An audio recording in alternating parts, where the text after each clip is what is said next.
built the business. Now, build the man. This is the Ben Price experience. Liz, welcome to the podcast. My first question is, who are you and why are you here? My name's Liz Court, and I'm a recertified teacher of Transcendental Meditation. It's been my joy to teach Transcendental Meditation since 1970. Nice. Yeah. And you taught me, which has been amazing. So thank you. My pleasure. Yeah. So what I wanted to do today was just talk to you about what is TM for someone who doesn't really know about it, and what it means, and a bit about your experience, because you worked directly with the guy, the man himself, Maharishi Yogi, who brought TM to the world, right? Indeed. It was my pleasure. So Transcendental Meditation is a unique meditation, totally different from any other forms. There's no concentration, no contemplation. It's just a very simple procedure, and it gives such wonderful, wonderful benefits. And as you've found, Ben, and many, many other meditators throughout the ages, since 1970, have said how much benefit they get from transcendental meditation, and how it just goes on giving and giving more and more, however many years we've been meditating. Yeah, for me, I've found that learning TM was a lot easier. I mean, it doesn't really get much more simple, does it? That's right, absolutely. As Maharishi always used to say, anybody who can think can do transcendental meditation. Right. Okay, yeah. I mean, I always say that I think some of the best, most profound things that I've found in my own personal development journey have been the simplest things. And I put TM in that bracket. Like, it's so simple, it's ridiculous. But probably not. But there's a lot that happens that we don't know, but you don't need to know to do it. Absolutely. Just the natural flow, the natural tendency of the mind wants to go to deeper happiness, even bliss. And with doing transcendental meditation, it's just the key to undo so that the mind can go where it wants to go. Normally, it just goes out on the senses in daily life. We don't have time to allow the mind to go in to where greater happiness, more knowledge, total knowledge, everything, even the unmanifest before it gets manifest in life. And this is what TM allows us to do, just in a very simple way. Amazing. And why did you decide to go? Because you went to India when you were a young lady, and you told me that it was kind of not the done thing to do when you went. Is that right? Well, it was in 1970, and to be honest, just crossing the channel to France was a big deal in those days. So flying all the way over to India, I mean, it didn't bother me because I was determined I was going to go. There was just no question about it. But I think probably my parents just wondered where I was going, what I was going to do. But they didn't stop me or anything like that. And I just kept them going with letters while I was out there. But at Maharishi's request, actually, he suggested, although most people on the course, he told not to write letters, just to be very inward with the course. For me, yes, inward with the course, but also to write lots of nice things home to my mother. Right. And that's exactly what I did. And before she died, she gave the letters back to me. And that's when eventually, many, many years later, I thought, well, I've got these letters. What am I going to do with them? And so I decided I would type them onto the computer. And then I thought, well, can I make a book out of it? And then one of my meditators suggested doing an ebook, which is what I did, an ebook with a few sounds on it as well, so that it could really give the feeling of being in India. And that there it is. It's there. It's done. Yeah, Done and dusted. that's on your All at website. Maharishi's request. So Yeah. yeah, it is. It is Yeah. indeed. Yeah, yeah. And it's there for generations to come, because people are bound to ask, what was it like to be in India with Maharishi? Mm. And hopefully it will give a description. Yeah. And what was the moment where you found out about this thing called TM and decided to go? Because obviously quite a big commitment to go to India and learn. Because you went with the intention to become a teacher and then you ended up working with them, is that right? No, I didn't go with the idea of becoming a teacher. I think that would Oh. have terrified me, as I was at that Oh, you went stage. to learn, just to learn. I just wanted, I just wanted more knowledge, because Okay. in those days, of course, there was no internet, not even a mobile phone come to that. And so Maharishi used to come over here for 2 weeks. We used to hire one of the universities, and he used to come over for 2 weeks each year, and that was it. That was the only time we could get any knowledge. And I thought, well, come on, I want more knowledge. Right. And then I heard about the course going in India and applied and got accepted on it. And I don't think I realized it was a teacher training course at all. But of course, became a teacher, thankfully, Wow. as a result. And yeah, just absolutely enjoyed the whole thing. The flight, I got off the plane, I just felt I was home. All right. Just feeling at home, or a home that I felt anywhere in Europe or in the West. And that was it. I was home, and I was with Maharishi, and it's great joy. Mm. So there's And a then later on, of course, he asked me to work for him. yeah. Yeah. So how long did you end up working with him or for him? It was about a year. He was over in Europe at that time. I went on another course with him in Kirsten in Austria, and I went to see him and to speak with him, and that's when he asked me if I would work for him. And he then went from there. He went to Mallorca, which is where I picked up working for him. And then from there we moved to Fujifonti, south of Rome. And then at the end of that course, he was going back over to America again. So I was with him for about a year. And what was it like just being around this real life yogi, you know? Um, oh, trying to put it into words. Yeah. um, he did far more for me than I did for him. Let's say that straight away. As hard as I worked, Mm. he certainly did far more for me than I did for him, helping me, I guess, get into higher states of consciousness, get me out of wherever I was at that particular time. And you just knew. I mean, no boss I've had since then has ever, or before, has ever come up to the standards of Maharishi. Oh, that's He probably quite a just, higher he standard. absolutely, Yeah. absolutely the highest. And you just knew whatever he asked you to do, or whatever he suggested, you just knew it was the right thing. There was no question about it at all, and you just did it. For Does somebody, that? I don't know. yeah, yeah, yeah. I mean, I imagine it's very difficult to kind of describe. I can't really imagine Mm. what it would be like, but um, for somebody who doesn't really understand why you would meditate and what consciousness is, can you kind of Mhm. explain that? Yeah, I mean, people come for all different reasons to learn transcendental meditation, and it doesn't matter what reason, because they'll start the technique and they'll have all the benefits come as a result. Um, what was the other part of the question, Ben? So, what is consciousness? What is consciousness?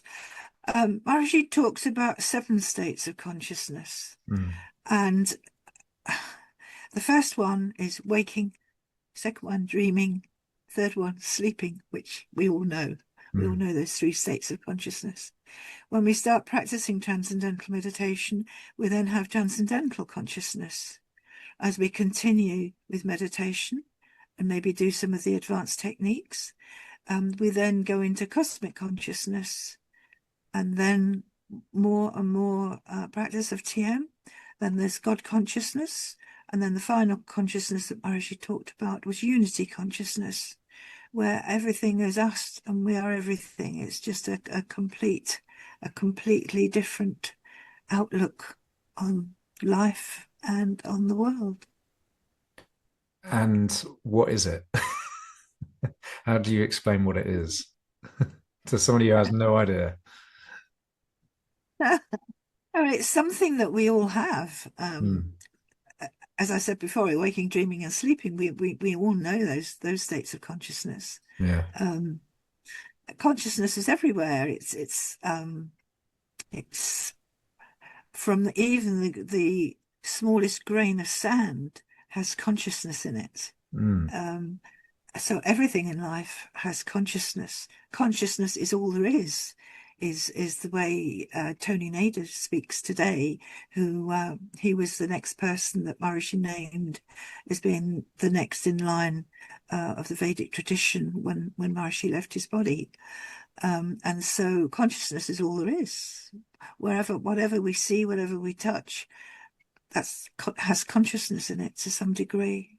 Yeah. So the theory is that what's the smallest? Because at an atomic level, 90% of the atom is nothing.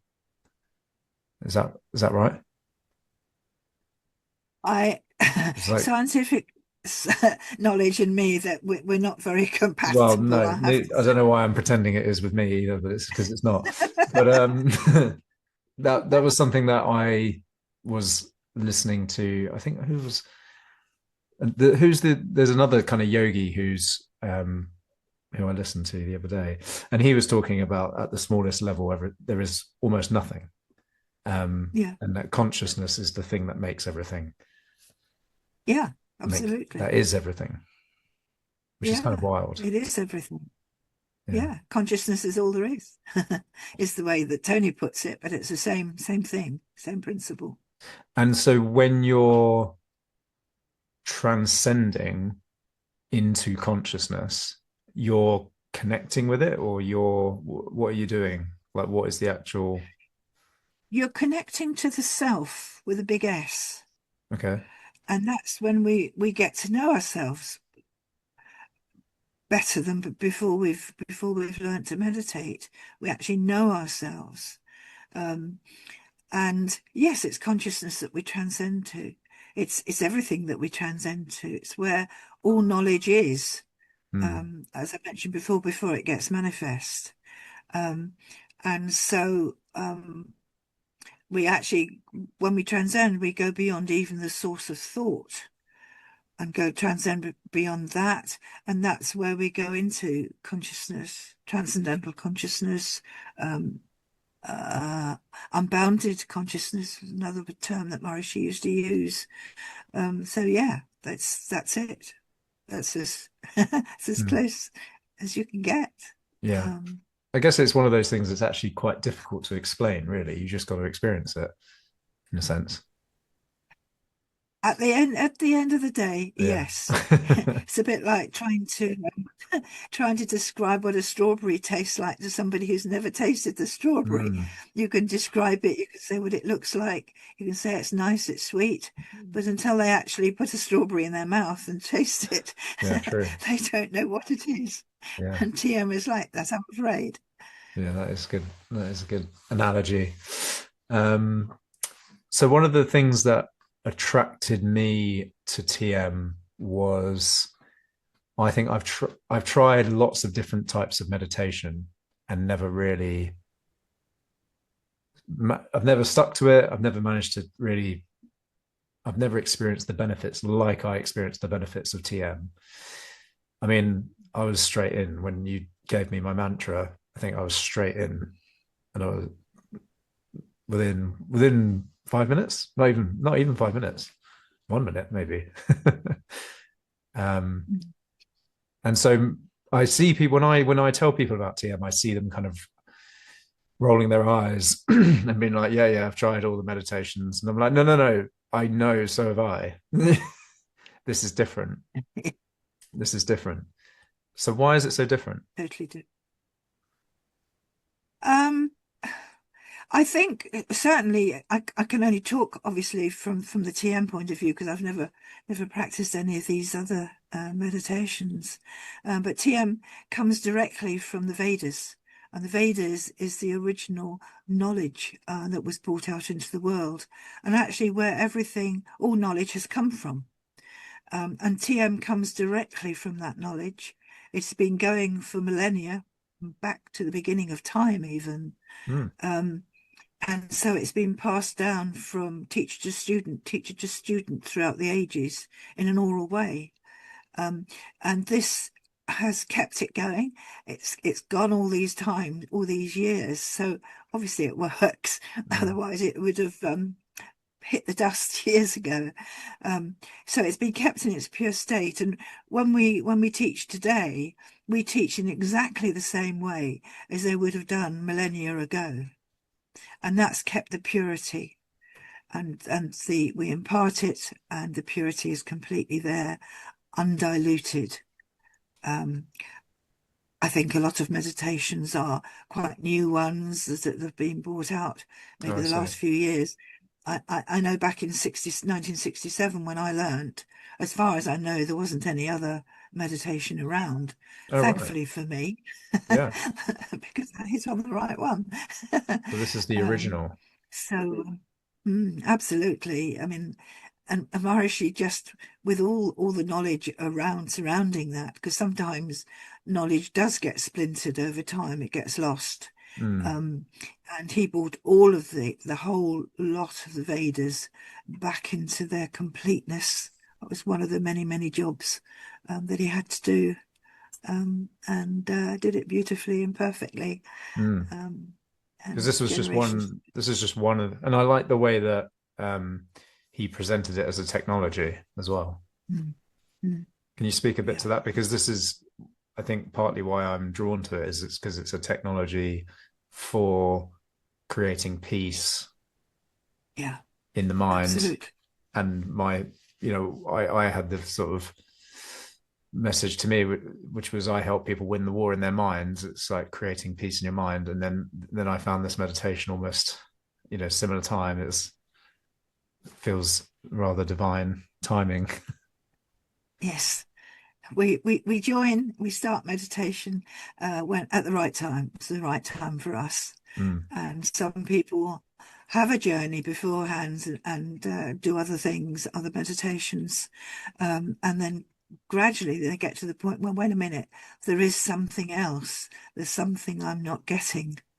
And they learn TM and they realize that this is what was missing. yeah. And they go on as you have done, go on meditating and gaining more and more and more each day.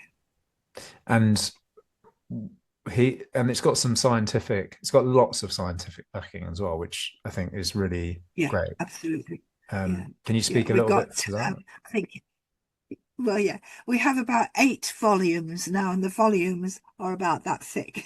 All right. Each one is about that thick. Um, and they're doing a completely continuing with the science research.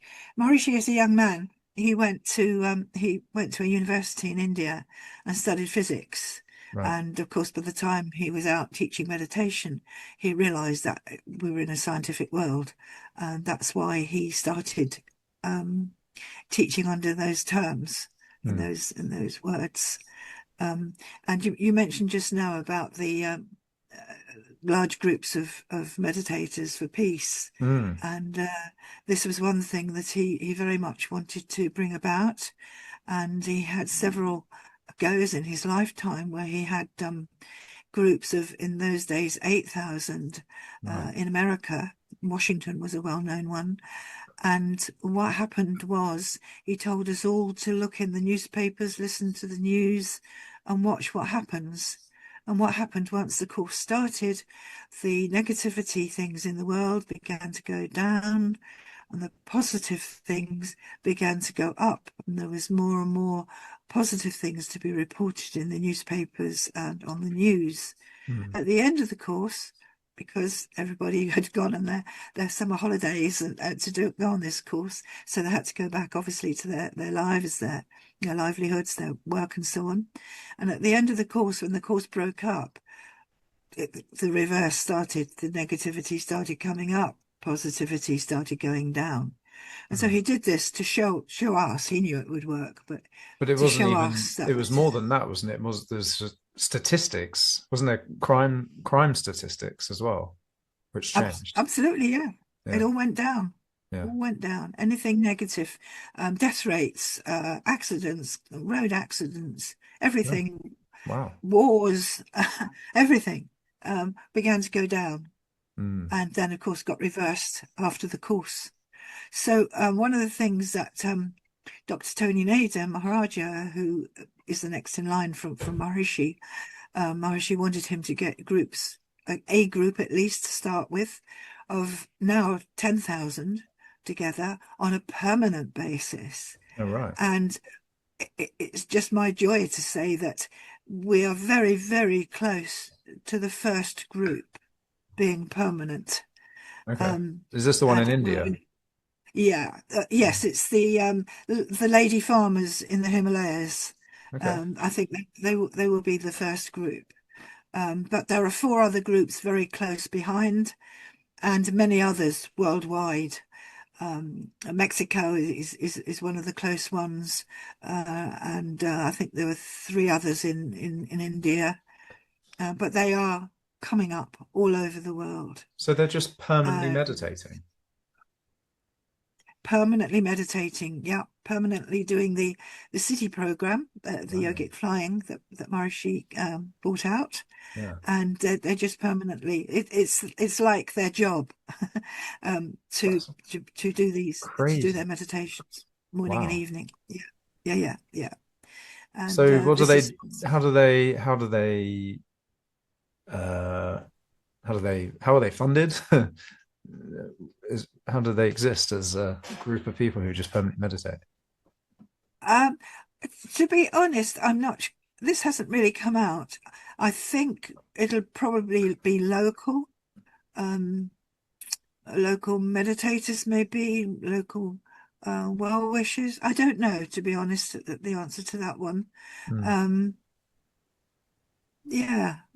I guess maybe no. I'm sorry, sorry about that, What? Ben, but I really don't know the answer to that one. That's okay. I think I heard that there was when we went on the retreat, there was some kind of fund or some kind of that Maharishi had established. Yes, this That there might be is. related. Yeah, I'm trying to think what it's called now. It's for the actually for the pundits, I think, the one that you're talking about. Okay. But it might have been extended. Could very well have been extended. So what? Um, That's it. And like, what's it like? Have you sat in meditation that long? Like, what's it like? Because I would imagine that some people would be like, "That's how does anyone sit in meditation that long? Surely that's boring." okay, no. It's not all day long. They would do their probably a longer program in the morning, so it would be several hours probably. Okay, And still quite then a long they would time. get yeah. And then they would do their normal activities, and then they would do again a longer program in the evening. Okay, right. So yeah, this is how it would work.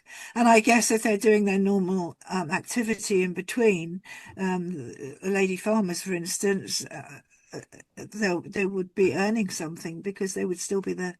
They would Yeah. still be doing their farming. And what you sit you're in meditation for quite a while each day, aren't you? How long do you Yes. do? Yeah. I do about 2 hours, Wow. about 2 hours, morning and evening. Yeah. Yeah, 2 hours. 4 in all. Oh, four in all. Yeah. Wow. So can you again, I guess it's like the strawberry thing, but can you explain what that's like?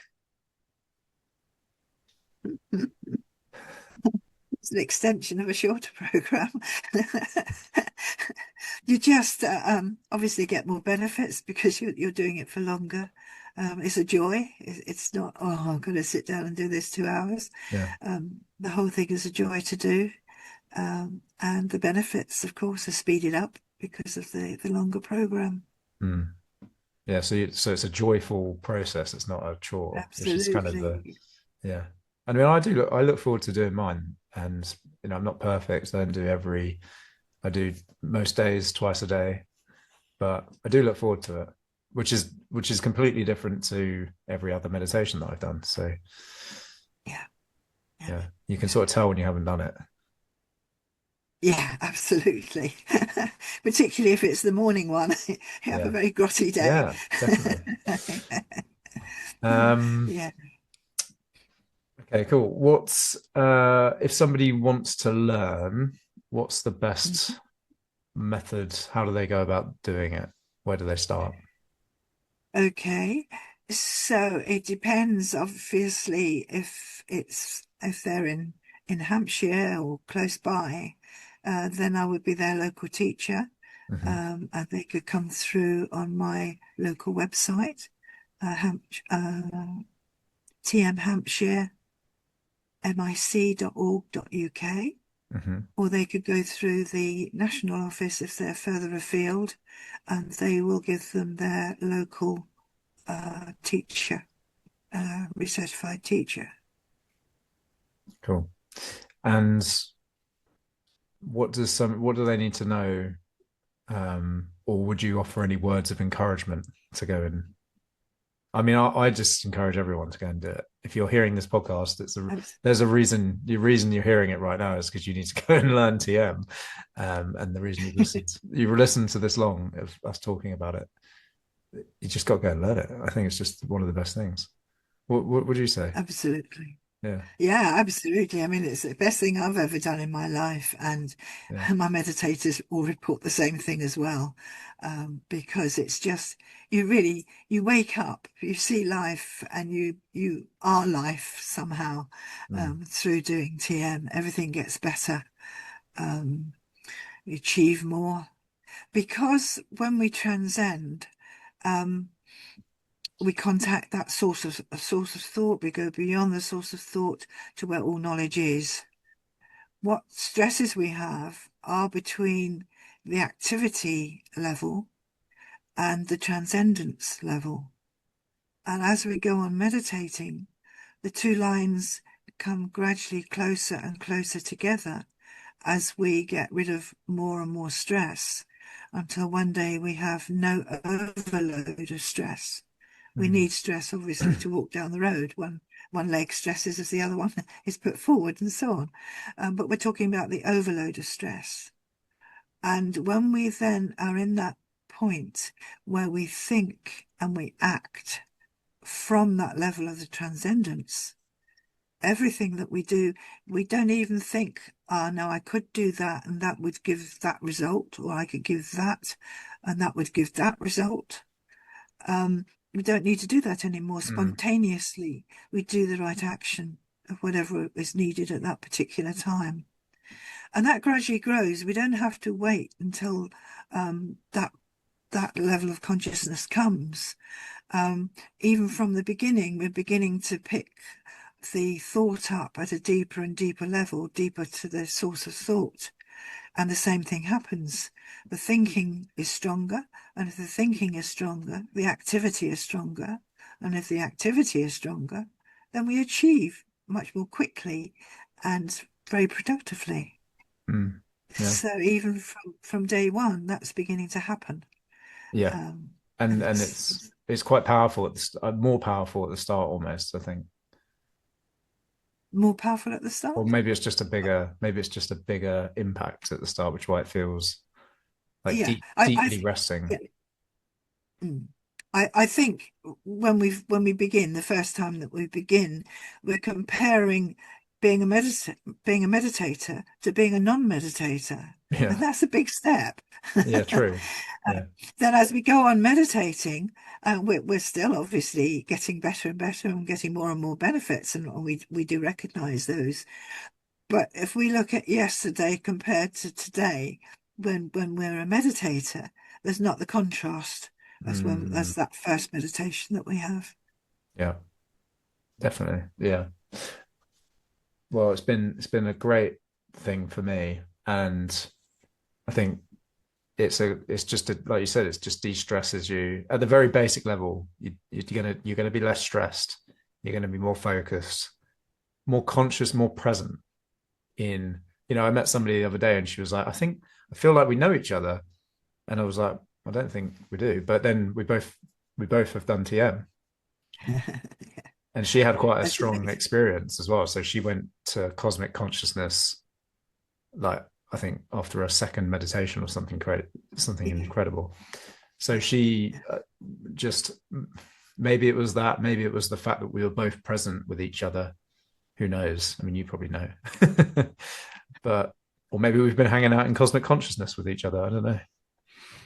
Who knows? Who knows?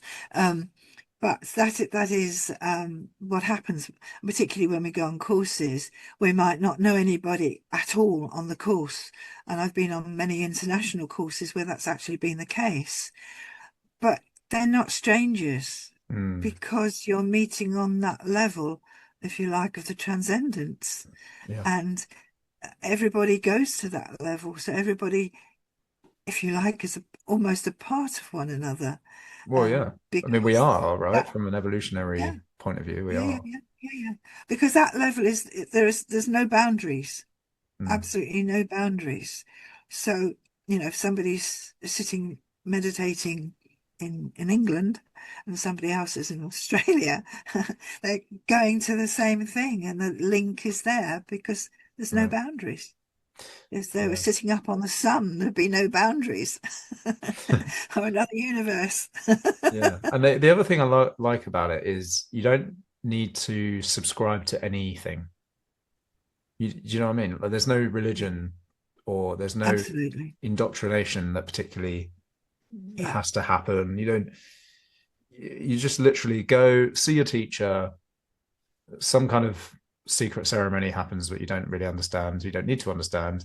And, and then you give the mantra, and that's kind of all there is to it. There's no funfair around it. There's no hoo-ha. no, it's purely a technique.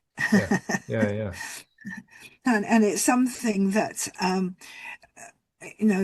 what shall I say? A lot of people have talked about throughout the ages about the benefits, probably, and consciousness and so on. But they don't tell you how to practice it or how to get there. Yeah. They tell you the end of the journey, but they don't tell you where you get on the train and what the station is and where you Mm, go from there. yeah. And that's the beauty of TM. It's just a very, very simple technique. Yeah. It's And almost the from that opposite. simple technique, yeah, It's the opposite. from that Like simple here's the technique. train. Here's the go on the journey, and you'll experience. Well, who knows what Mm, you'll experience, but you'll experience what you'll experience. absolutely, Yeah, absolutely. that's a really good way of putting it. I like that. Mm, Yeah, brilliant. Well, we're almost out of time. Thank you for taking the time to speak to me today and my pleasure. sharing your knowledge. I always get this sense that when I speak to you, you're aware of how little I know about consciousness and TM. And then you say things, and I have millions of questions for you afterwards. That's how it goes. That's how it goes. Yeah, I like it. I like it. But it's good because I don't want to knock religion, but I'll just say I've never got on with religion because I've always had questions about it, and they've never really been satisfactory answers. Whereas, like you said, in this sense, you don't need to believe anything. There's no religion. It's just get on the train and see where you go, and then ask Absolutely. questions about what you experience along the way. Absolutely. It's a beautiful journey. Yeah, yeah, yeah. Very good. Well, thank you, Liz. Thank you. It's been my pleasure. As you know, I love talking about TM and speaking with people. Yeah, that was brilliant. Thanks for your time. See you later. Thank you. Bye-bye. Yeah. You've been listening to the Ben Price Experience. These conversations are not just entertainment. They are also an invitation to confront the truth about what you are experiencing in life right this moment. An opportunity to upgrade your standards, to lead from a more powerful, grounded place. If some of these messages hit home, then maybe it is time to go deeper into who you are and who you are being. For men, I run a camp called the CEO Camp Out, or Campochi, you might have heard of me refer it to. You can find it at www.ceocampout.com. This is time off grid with other men who are refusing mediocrity. We ditch our phones. We be honest about what's going on in our lives. We connect with one another. We have delicious food, fire, hiking, playing around in the woods. It's really, really powerful, relaxing experience. You'll get challenged in a positive way, but you'll walk away from it the most clear you've probably ever been in a long time, and the most relaxed you've ever been in a long time. So check out the website, ceocampout.com. And if you want to inquire as to how to work with me, just drop me a message at Coach Ben Price, and I'd love to just connect with you if you've been impacted by anything in the podcast, not necessarily to work with each other, but just to connect, just to help in any way and serve in any way that I can. All right, lots of love and thanks for listening. Please make sure you subscribe to the podcast. It really helps us elevate. If you would leave a comment as well, that would be amazing, and share it with somebody who you think would be impacted by the message in this episode. All right, lots of love. See you soon.